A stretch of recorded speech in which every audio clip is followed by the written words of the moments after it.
Anytime people build in the urban interface, what we call it, they definitely are at risk for having a fire spread to their homes. The wildland urban interface spans throughout the Eagle and Boise foothills.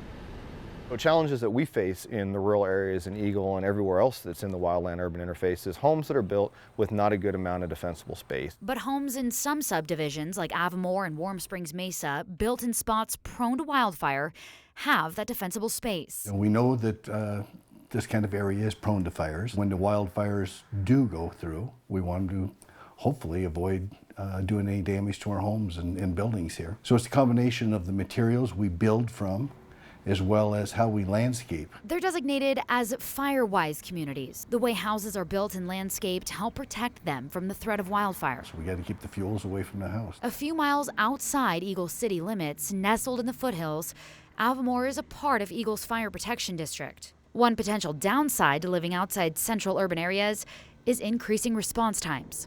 Not to say it's not safe living there, not to say that the apparatus aren't going to get there quickly and extinguish fires, but there definitely is. The further you move away from the fire station, the longer it takes for us to be able to extinguish the fire.